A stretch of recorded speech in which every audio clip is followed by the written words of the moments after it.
com o... Desce mais um pouquinho.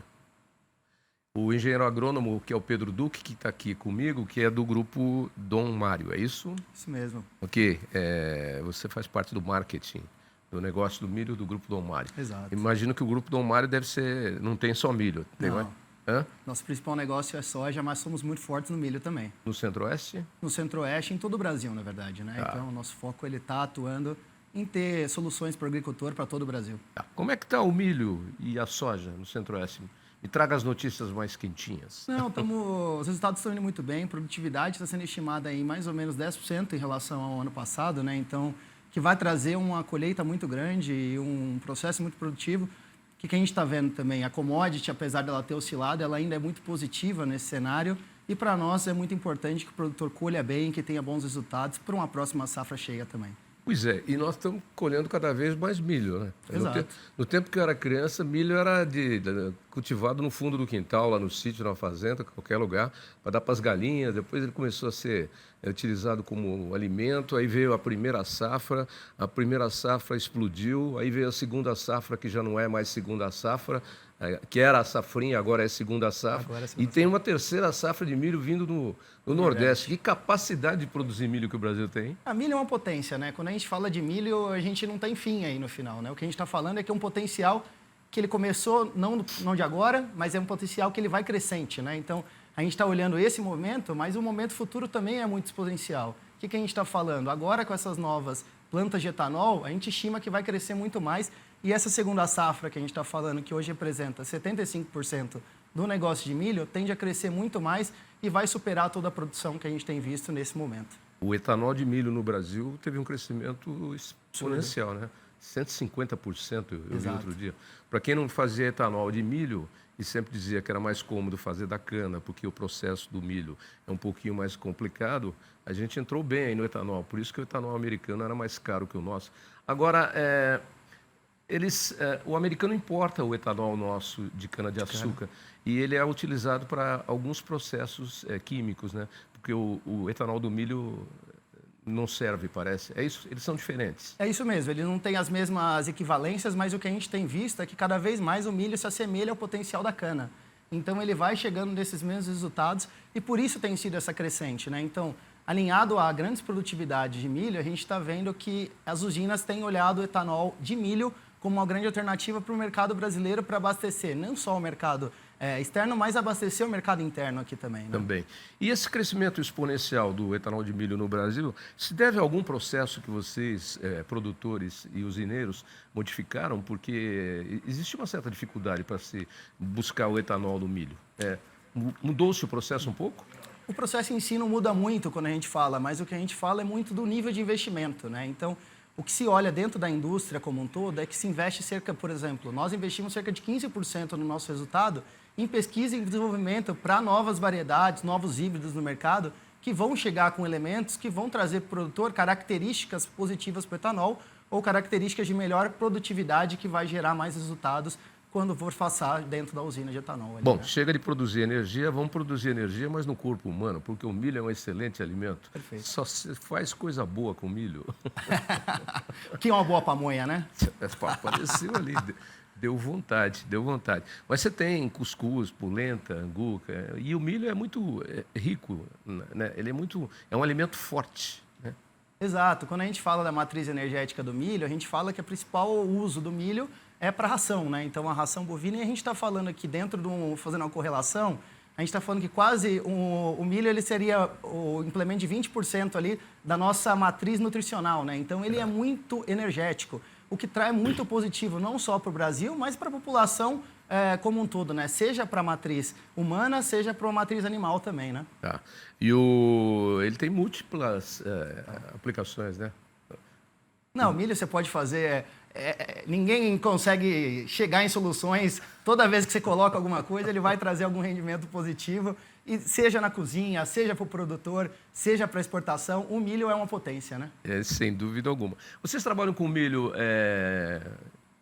como commodity ou vocês comercializam os produtos também? Nós trabalhamos com semente. Então, qual que é o nosso grande negócio, né? Nós investimos fortemente para produzir variedades e híbridos focados no módulo do produtor, né? Então, a gente está trabalhando aqui com estações de pesquisa em mais de 5 localidades por todo o Brasil para trazer a solução adequada para o produtor rural naquele local, né? Explica para mim um pouquinho essa parte aí, que é uma curiosidade. Você, às vezes, andando pelas rodovias, você vê as placas lá com o tipo de milho que alguém desenvolveu a semente. Ele é desenvolvido baseado em quê? Baseado em microclima, na microrregião, no regime de chuvas. Como é que vocês fazem para desenvolver uma semente de milho, por exemplo? Nosso principal ponto é entender a parte do clima, né? A gente fala muito sobre o clima, sobre o rendimento de solo e o quanto ele vai ter de capacidade, né? Nada mais é do que a semente, o máximo da capacidade que ela pode entregar. Então, para nós, a seleção gênica, né? Então, escolher esses produtos, né? A partir de todo esse procedimento que a gente faz, é encontrar esse melhor rendimento para aquela melhor localidade e trabalhar a melhor recomendação técnica, né? Então, o que a gente fala? A melhor população, a melhor adubação, trabalhar para o produtor a melhor solução e que ele consiga obter o melhor rendimento para a sua localidade ali. Né? E com variedades também resistentes a pragas e doenças? Totalmente. Então, esse é um foco, né? Então, quando a gente fala de milho e quando fala de soja, todo o mercado nesse sentido, a gente está falando de ter materiais que eles são muito focados para a produtividade, mas com resistência a doenças, né? Tá. E mudando também a forma da planta, né? Eu me lembro que antigamente os pés de milho eram altos, mais altos, grandes. Só tinha um problema, quando dava ventania, deitava tudo. Que é um problema, tombamento é sempre um problema. Exatamente. Mas hoje os pezinhos de milho são mais baixos e com uma produtividade muito maior. Totalmente.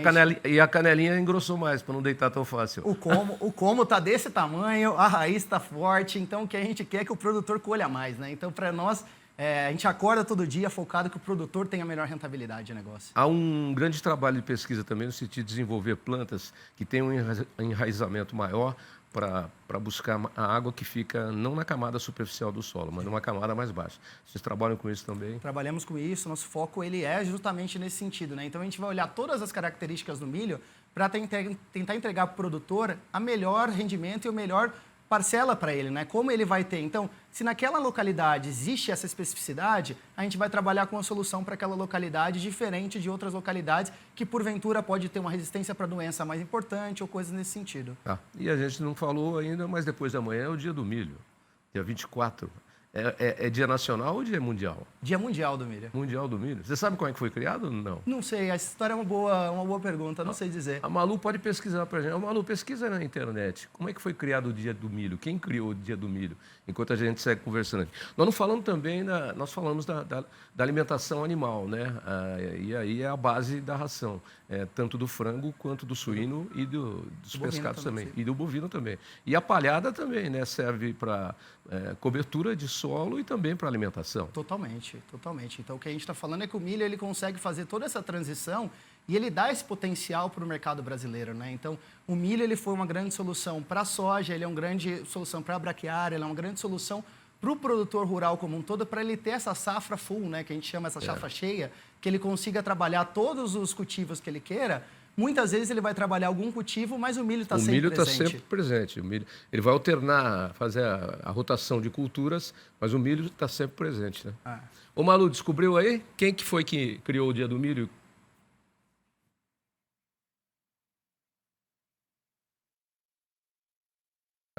Tá.